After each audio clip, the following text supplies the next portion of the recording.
Türkmen Ağa Yolcu kanalına hoş geldiniz. Türkçe videolar yayınlayacağımı söylemiştim geçenlerde. Şimdi burada anlatacaklarım Avrupa'ya nasıl gidebilirim ve Avrupa'da en kolay nereye gidebilirim ve geçimimi sağlayabileceğim, para da kazanabileceğim ya da okuyabileceğim yer neresi? Polonya hakkında bir bilgi vereceğim. Yurt dışına gitmek için çoğu YouTube kanallarını izlemişsinizdir. İlla bir kalifiye eleman olmamızın gerektiğini söylemişlerdir. Kalifiye eleman olacaksın. Yani elinde bir diploman olacak. Bir işi yani güzel bir şekilde yapabileceksin. Becerin olması gerekiyor. Dil sahibi olman gerekiyor. Ve bu şekilde sürekli anlatılmıştır. Ben tam tersini anlatacağım. Benim kendi arkadaşlarımda gördüğüm kadarıyla illa kalifiye eleman olmana gerek yok. Oradaki herhangi bir iş için hiçbir şekilde dil bilmeden, diploman olmadan yurt dışına, Avrupa'ya gidebilirsiniz. Tabii ki dünyada en zor olan, alınması zor olan vizelerin biri Schengen vizesi. Polonya'ya gitmek için bu vizeyi almanız gerekiyor. Ama Avrupa'da en kolay alınabilen Polonya Cumhuriyeti'nin vizesi. Şimdi çalışma izinle gidebilirsiniz, turist olarak gidebilirsiniz. Daha da çok farklı kategori var. Öğrenci olarak gidebilirsiniz. Ben öğrenci olarak gitmeyi tercih ederim ve %90 garantili gidebilirsiniz. İlla oraya okula gidip okuyacağım derseniz onların bir sürü siteleri var. Onları takip edebilirsiniz. Polonya'da üniversite diye. Okul fiyatları aşağı yukarı en düşük 1200 euro ile 5000 euro arasında değişiyor. Dünyanın ileri gelen üniversiteleri var içinde.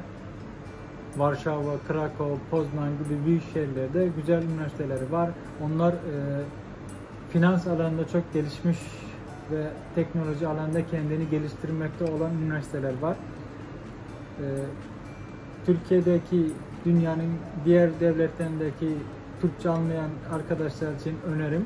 Yurt dışına gitmek isterseniz bunu tabii ki Türkiye'den kaç plan olarak lütfen algılamayın.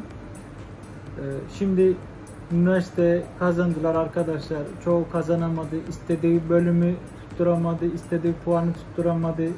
Oraya gitmek için sadece gerekenler bir geçerli bir pasaportun olması gerekiyor. Lise diplomanın olması gerekiyor ve ödemeni yapmanız yeterlidir. Bunları sağladıktan sonra geri kalanı kolay. Öğrenci olarak %90 vize almaktadırlar. Fazla red yemiyorlar ama çalışma izin için kimse garanti veremez. Dediğim gibi illa diploman ve dilin olmadan da oradan bir davetiye getirterek tanıdığın varsa herhangi bir iş için gidebilirsin. Kasapta yardımcı, kasapta temizlikçi, yani herhangi bir iş fark etmeksizin siz gidebilirsiniz. Bazıları diyor kalifiye eleman olman gerekiyor, gidemiyoruz. Avrupa'ya gerçekten sıkıntılı. Evet, gitmek bayağı bir sıkıntılı ama şartlar yerine getirdiğinizde herkes gidebilecek vaziyette.